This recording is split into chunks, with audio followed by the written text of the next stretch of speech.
जाट भाइयों राम राम। मैं आरती तालान तालियान खाप की बेटी हूँ। आपसे बस इतना कहना है कि अगले कुछ दिनों में मतदान है और हमें अपने आने वाली पीढ़ियों का भविष्य देखकर राष्ट्रहित में मतदान करना है। एक बात पहले ही स्पष्ट कर दूं कि ना तो मैं और ना ही मेरे परिवार का कोई व्यक्ति किसी राजनीतिक दल का सदस्य है, परंतु राष्ट्रहित के विषय पर अपनी राय रखना अपना कर्तव्य समझती हूँ। यह सच है कि हमारे कुछ भाइयों के मन में सरकार के प्रति कुछ नाराजगी है। वैसे शिकायत तो सरकारों से हमारी हमेशा से ही रहती आई है। मुख्यमंत्री वीर बहादुर सिंह से लेकर नारायण दत्त तिवारी, मुलायम सिंह, मायावती जी और अखिलेश तक। चौधरी चरण सिंह प्रधानमंत्री थे तो हम उनके घर तक भी पहुंच गए थे विरोध करने। वीर बहादुर सिंह को तो हमने करवे का पानी तक पिलवा दिया था। लेकिन वो नाराजगी इतनी बड़ी नहीं है कि हम मुख्तार अंसारी, अतीक अहमद, हाजी गल्ला जैसे गुंडों के नेता अखिलेश यादव को मुख्यमंत्री बनवा दें और उस आजम खान को जेल से बाहर निकलने में मददगार बन जाए, जिसकी मक्कारी के कारण मुजफ्फरनगर दंगा हुआ था, जिसके बाद हमारे बच्चे मुकदमों में उलझे रहे थे। हम भूले नहीं हैं जब 5 साल पहले शाम ढलते ही अंधेरा कायम हो जाता था। कभी शाम को बिजली नहीं आती थी, रात रात भर खेत में पड़े रहते थे पर 2 बीघा खेत नहीं भरता था। सुबह घर लौटने पर पता चलता था कि भैंस चोरी हो गई है। 2 दिन खेत नहीं गए तो ट्यूबवेल से मोटर चोरी हो जाती थी। खेतों में दिन दहाड़े बांधकर लूट लिया जाता था। रिश्तेदार भी दिन छिपने के बाद गांव में जाने से डरते थे। पिछले 5 साल में यह सब कुछ बदल गया है।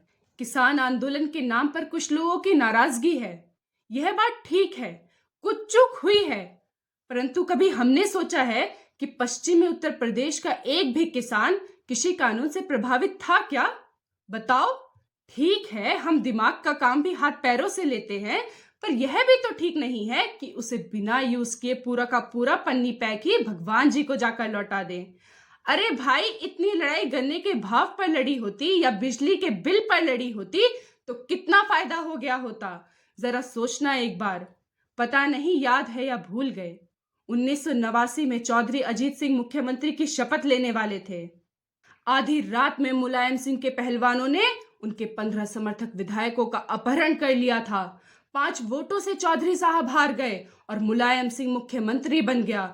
एक बार और बेमेल गठबंधन हुआ तो ये वो ही मुलायम है जिसने अनुराधा चौधरी के नाम पर चौधरी साहब का जीना हराम कर दिया था, बदनाम कर कर रख दिया था। थक हार कर वह सरकार से अलग हट गए और उन्हें कहना पड़ा कि जिस गाड़ी में सपा का झंडा उस गाड़ी में गुंडा।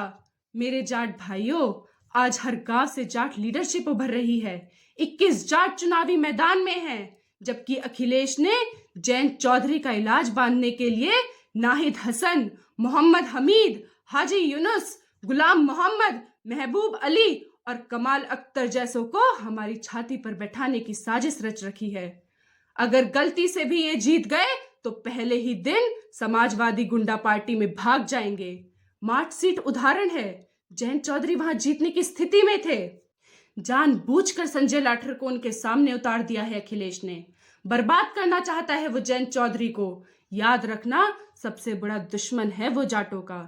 जैसे पिछली बार मायावती की कैडर वोट लेकर चुनाव के तुरंत बाद लात मार दी थी उनको, ऐसे ही अगर कुछ विधायक जयंत के जीत भी गए तो उन्हें वह अपने साथ मिलाकर जयंत को लात मार देगा, मायावती की ही तरह। परंतु मात्र जयंत चौधरी विषय नहीं है हमारा। उनके लिए तो अमित शाह ने भी कह दिया है और लिख कर रख लो, चुनाव के बाद जीत हो या हार वह भाजपा में शामिल हो जाएंगे।